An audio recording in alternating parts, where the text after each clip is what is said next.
When you think about or talk about chronic pain, you may only think of the physical side of it. However, chronic pain can have a huge impact on a person's physicality as well as mentally. It can change our sleep patterns, cause restlessness at night and even during the day. And given this lack of sleep and this constant thumping of pain somewhere in our bodies, this can lead to a disinterest in hobbies and social events. It can lead to a feeling of anxiety. It can even cause us to starve ourselves, binge eat, feel isolated when people are around. It can lead to feelings of frustration and destructive self-talk. And worse yet, it can lead to our depression getting worse. One of the main things we have to be aware of is this internal talk that we have.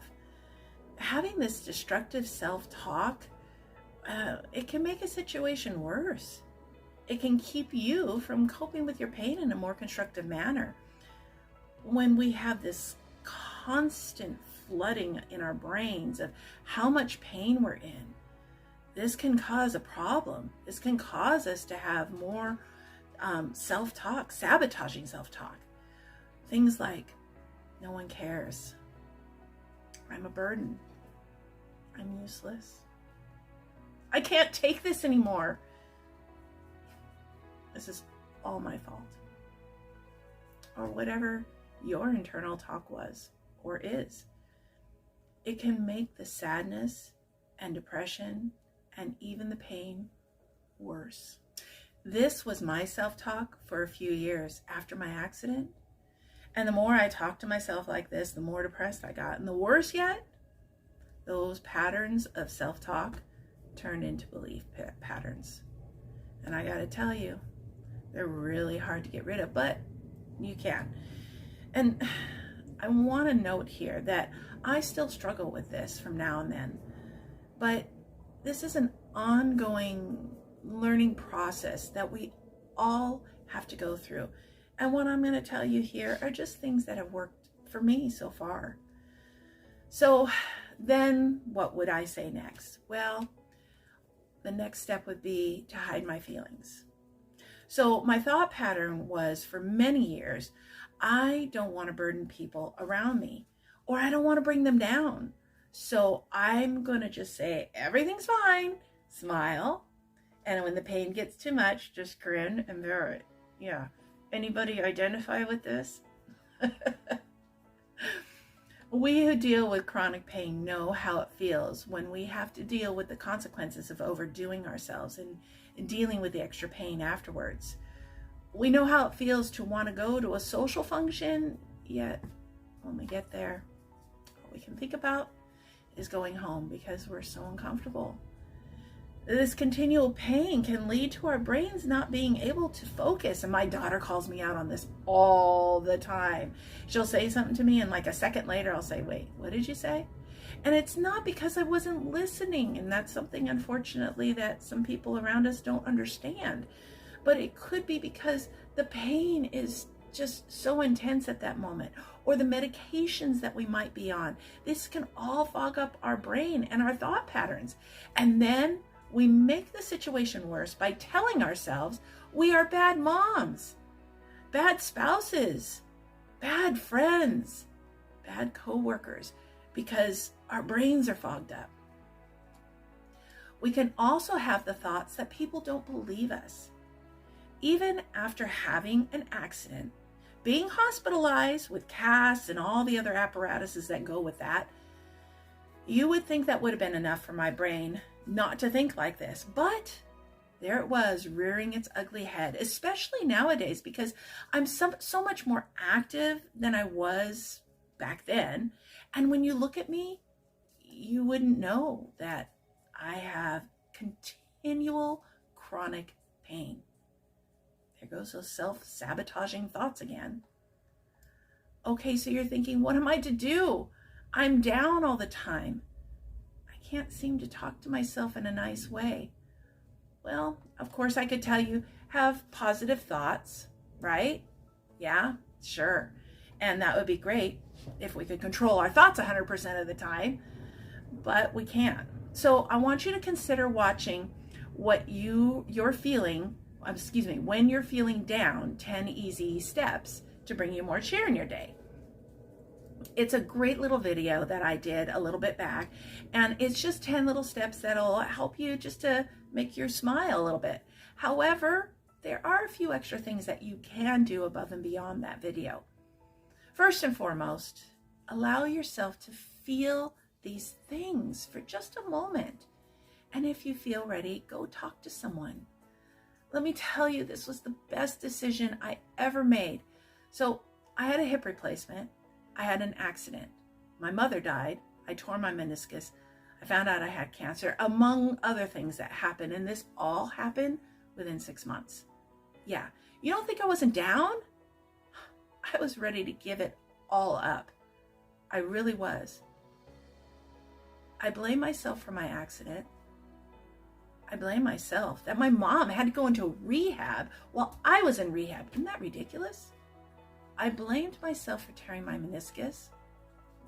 I blame myself for my cancer. What the heck, man? If I hadn't gone to counseling, I honestly don't know where I would be. It changed my perspective on everything. So this is why it's first and foremost thing that you should do, especially if your thoughts are turning into hurting yourself or suicide path like mine was. The best coping mechanism that was taught to me was to ask 4 simple questions when my thoughts were going off on this destructive path. The first one is, what I'm telling myself really true? Number 2, how does this thought make me feel? Number 3, what would my husband and children, God, my dearest friend, co-workers think about what I'm telling myself? Number 4, how would I feel if any one of those people that I just mentioned said this to my face? And then journal about those feelings. So let me go over those just for a second. The first one, well, I could always say, of course what I'm telling myself is true. Yeah, right? But then I would ask that second one and realize that what I am telling myself is very hurtful. But then the third one, there's no way I would actually admit to anybody at that time that I was feeling burdened, or that I was feeling like I shouldn't be here on this earth, or that this was all my fault. And then I would ask that last one. And the question I would always come with is, if someone were to say that to my face, would I want to be friends with them? Would I want that to be my husband, my child, my coworker? No way. I would eventually realize it was my own self-sabotaging talk. Look, there's no one-size-fits-all type of help with chronic pain or sadness and depression for those of us who suffer from it. But we can start with self-talk. And if you're watching this and have a loved one who suffers from chronic pain, then be willing to sit and listen.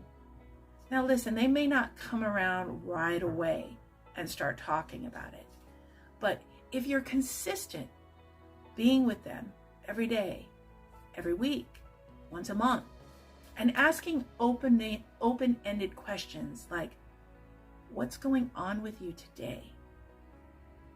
Being willing to put aside your problems for 20 or 30 minutes, eventually they will begin to realize you're trustworthy, you're loving, you really do care, and you truly are willing to listen. Look, you're taking care of yourself physically, already going to the doctors and exercising, eating right, pain management, and so forth. So why not continue the process of taking care of yourself mentally? Start asking those questions every day, every time. Let me read those off to you again. Is what I'm telling myself really true? How does this thought make me feel? What would my spouse, children, God, friend, coworker think about what I'm telling myself? How would I feel if any of those people said these things to my face? Grab a journal and start putting your feelings down. And if you're ready, go seek some help from a professional. Don't wait until it's out of control. I'm Kristen Nitz with Big Bone and Broken. And if you enjoyed this video, please consider hitting the subscribe button. Please consider hitting the subscribe button and the notification button. But until next time, stay healthy, stay happy, and stay wise.